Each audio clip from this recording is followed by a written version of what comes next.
I'm awful at checking my voicemail. One reason is because, look at me, I'm a millennial, of course I am. But the other reason is because I work with entrepreneurs who are young and in tech. If they want to call me, they just text me first. So 6 months into the pandemic, I got an email from my boss saying, y'all got to come back to the office and clean out your work voicemails. I show up, I look at my phone, and I see 56 new messages. Most were from people calling to reschedule meetings. A handful were people very interested in my car's warranty. But one really stood out. I'm going to play it for you now. At 1:27 a.m. Jeffrey, this is sorry to call so late, but it just occurred to me I never really got the opportunity to tell you to go yourself from our earlier interactions. Guys like you really have a limited lifespan. And you know what? Asheville is a very, very small pond, and you're not going to last. See you.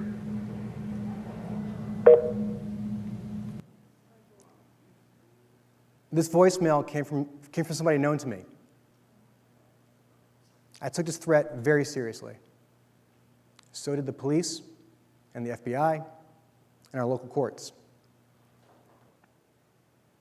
In pursuit of protecting myself and my family for nearly 18 months, I found I really began to struggle. It always starts in my eyes, tunnel vision. And then like a pounding in my chest that goes up into my neck.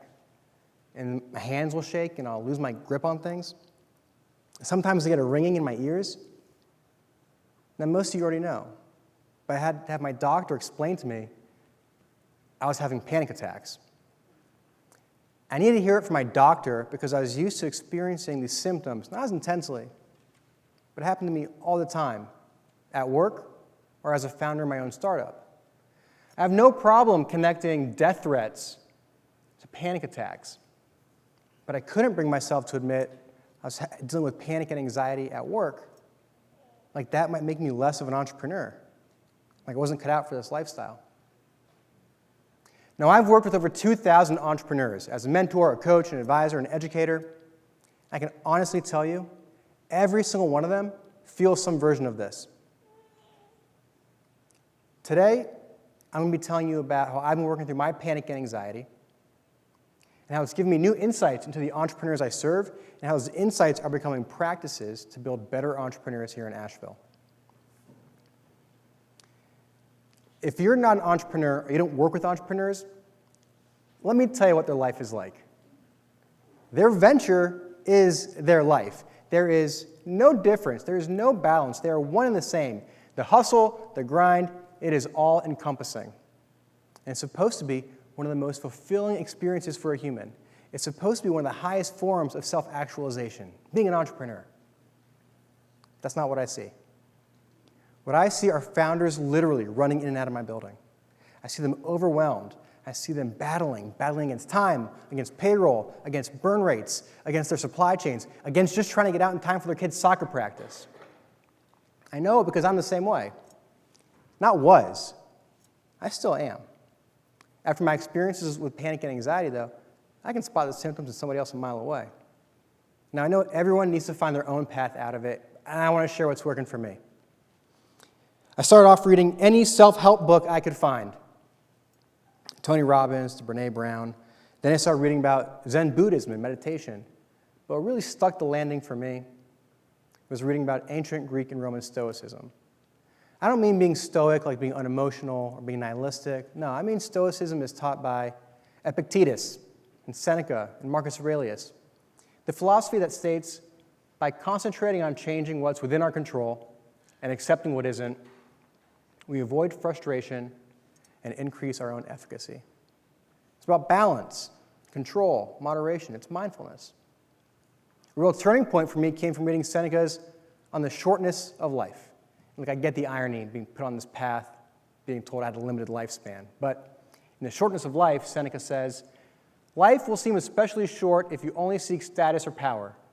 You have your eye on some future goal and never be able to enjoy your current situation. That was my whole problem. I could never appreciate all the good that was right in front of me. For 2 years, I was so worried about things outside of my control. Things like, is this guy going to show up to court? What's the DA going to say? How's the judge going to rule? I was so wrapped up in things I couldn't control, these outcomes beyond my reach. Stoics say, forget the outcomes. Discount them. Disregard them. They're irrelevant. Instead, as long as you do whatever you can do in this very moment, the outcome will work out exactly as it is supposed to. Marcus Aurelius called that logos. So now when I get all worked up, I get all backed into a corner, I'm trying to solve a problem, and I'm feeling stuck, I focus on what I can control, my cans. I don't worry so much about what I can't control. I even created my own mantra. Remember your cans. Try it. Now, in Yiddish, we don't have a word for something like 2 years of challenges and growth and self-exploration and reflection. No, instead in Yiddish, we would say something like, that fakakta mashugana matzif with that putz, that schmuck, that schmendrick. And I think that's really beautiful. And just as I was going through all that Mishagas and Chazarai, some data came out that really contradicted all of our foundational beliefs about entrepreneurs. And because of this experience, I could clearly see why. We use a tool called the E13. It was developed at Oklahoma State University, and it tracks entrepreneurs on 13 different competencies. We've used it in the past to compare models of instruction.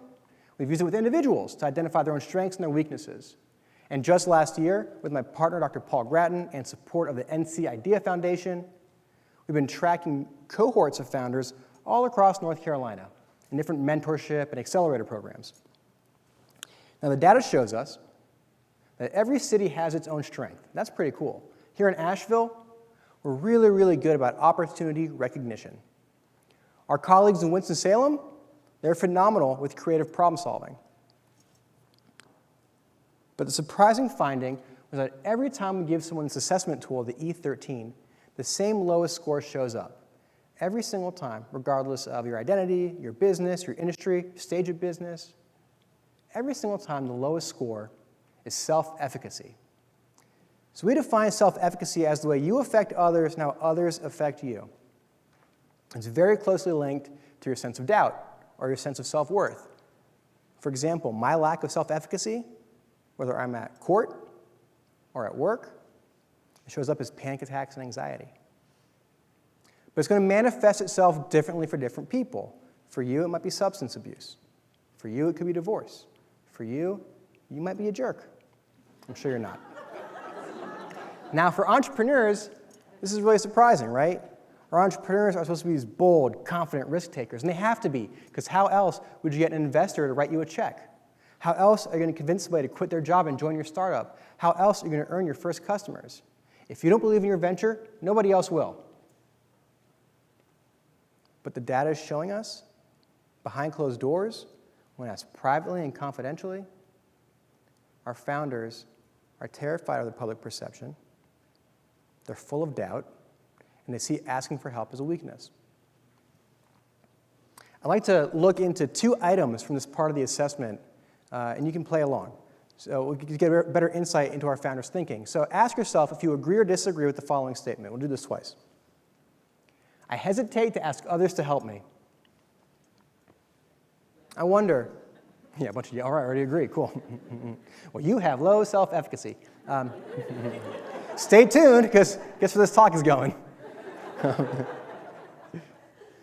You have to ask yourself if you're concerned or worried about how you're going to appear at work to your investors or your colleagues or your employees, if you're seen as not knowing something you're supposed to. And the next one, again, agree or disagree, and you don't need to answer unless you want to.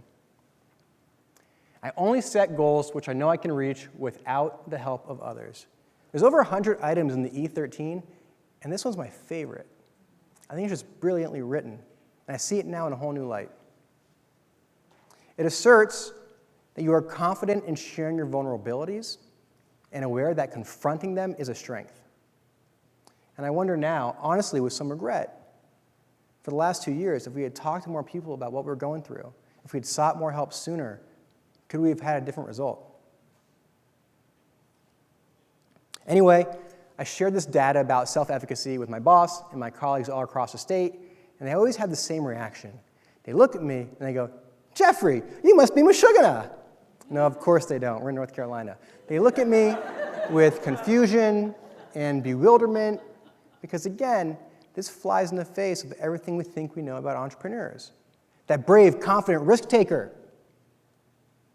It's just a facade. It's obvious to me that these low scores in self-efficacy have one root cause: external pressure, much of which, unfortunately, comes from organizations like my own. I'm going to quote another Stoic to back me up on this. Epictetus said, when someone is properly grounded in life, they shouldn't have to look outside themselves for approval. But our whole industry of entrepreneurship is built on external approval. From approval in the markets, approval with your investors, approval in competitions, and people like me, we egg this on. Because all we do is celebrate and champion fundraising rounds, and we laud acquisitions, but the data is very clear. Those are the least likely outcomes for an entrepreneur. Regardless, that's the standard founders hold themselves up to. That's what our ecosystem is judged on. That's what the press covers. That's what you see on social media. That's even what my job performance is evaluated on. That's why I put these metrics on our homepage. That's why my bio reads like a balance sheet. These are the values that we push on founders. Now we can draw a straight line to see how it's harming the people we're supposed to be serving. So as the instigators of entrepreneurial activity in our communities, we have to do something different. We know the problem is overemphasizing outcomes. Seneca called those the future goals. And remember, if you only focus on your future goals, you'll never enjoy your current situation. So we've got a problem. What are we going to do about it? What did that other Stoic say? That's right. Remember your cans. Let's try it. Can we turn this whole industry around? Can we do that by incorporating Stoic philosophy into how we build entrepreneurs? Can we move our emphasis away from those outcomes and onto milestones, the steps of the entrepreneurial journey? Steps like making your first sale, outgrowing your space, hiring your 10th employee, making $1 million in revenue. And can we, people like me, can we create celebrations and traditions and rituals around each of these milestones that our entrepreneurs will cherish and help them appreciate their current situation? Now, even if you're not an entrepreneur, if you're a professional or a student, you can relate to this because you too have been on a journey. We've got lots of examples of how we do this now at TEDxAsheville, but to save time, I'm just going to show you 4. Every year, we have an annual literal roadmap, a checklist of an experience portfolio of things we want our founders to accomplish, milestones to achieve every single year. It's things like blogging, going to trade shows and conferences, and even volunteering. Next, we have a monthly peer mentorship circle. This is a confidential time where we facilitate founders to sit around and ask each other for help. Third, when you hit $1 million in revenue, we hook you up with some dope swag. You can actually see some in this picture. It's subtle, but if you know, you know. And the fourth one I'll share today is every year we mint and issue these challenge coins and give them out to our fastest growing startups. We don't give these just to the founders. We also give them to their spouses because they too have been on a journey. I want to share that this is the new way. This is the new story of our founders. It's not about who's out there hustling the hardest. It's about who's taking the steps of the journey. With all my being, I believe in this. So we've made the E13 free and open to use. Anyone can take the test online. We're sharing our data and publishing our playbook so that we can help as many entrepreneurs as we can. Now I want to close with a reminder and a call to action.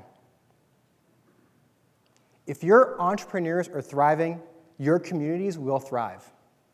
Because entrepreneurs literally build our future. From the products and services you're going to use every day, to your next civic leaders and your next generation of philanthropists.